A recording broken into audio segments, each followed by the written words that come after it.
From the Oklahoma Newsroom, this is a Varsity Update. I'm Jenni Carlson here in studio with Cameron Jourdan. Cam, the high school football state championships are over. Now it's time for signing day. There's always something going on. Well, this week, Wednesday, big day for football players, and several that are committed are expected to sign.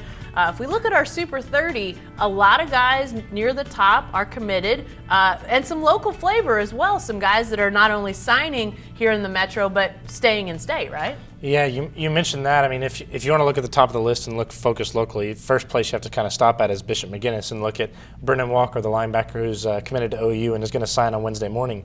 And then you also have Dominic Richardson, the running back who's committed to TCU. So not an in-state guy, but both those guys are planning on signing Wednesday and going to go to those respective schools. But like you said, even with the Super 30 rankings, almost everybody in that top 10 is committed to a school right now. At number 1, you have Andrew Rame, who's committed to OU, the offensive lineman from Broken Arrow. Number 2 is J.J. Hester, the wide receiver from Booker T. Washington. He's committed to Missouri, but he said a couple weeks ago on Twitter that he reopened his recruitment and is kind of exploring some options after Mizzou let go of Coach Odom a few weeks ago. So that's going to be something interesting to watch to see if he's going to plan to sign Wednesday. That's kind of up in the air as of right now.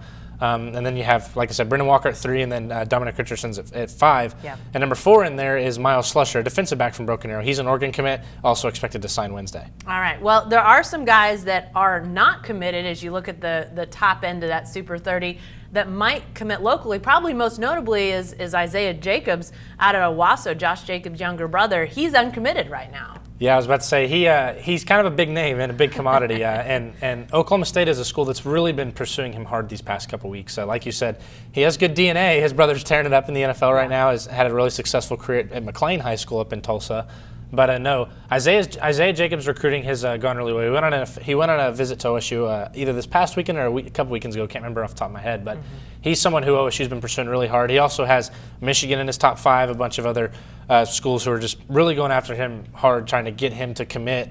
But I'm not sure whether we should expect him to sign on Wednesday or whether he's going to possibly wait until that February signing period. Are there any kids, as you think about the Super 30, whether they're going to be signing somewhere in state or going out of state, any guys that you're interested to see how they play as college players? Either maybe they were on a team that didn't get a lot of attention, but you think their skills translate. Are there some guys that you're looking forward to seeing what these next 4 to 5 years bring for them? You know, this is we already mentioned Brendan Walker at OU. This is a linebacker-heavy class this year, I think.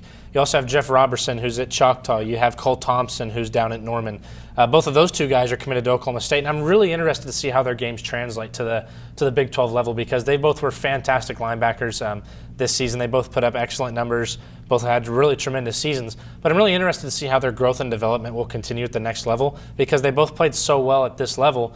Kind of following along that maybe Malcolm Rodriguez path because I feel like they can both kind of follow along with him, kind of what he's done at OSU. I know that he played a little bit of quarterback up at Wagner High School instead, but both these guys have been really talented when you look at Cole and when you look at Jeff, and I think they both have an opportunity to really shine at the next level. All right, we'll continue to have lots of coverage leading up to Wednesday's signing day, and then obviously tons going into Thursday as we recap all the ceremonies, all the signings. So be sure to stay with the best coverage team anywhere at oklahoman.com and every day in the Oklahoman.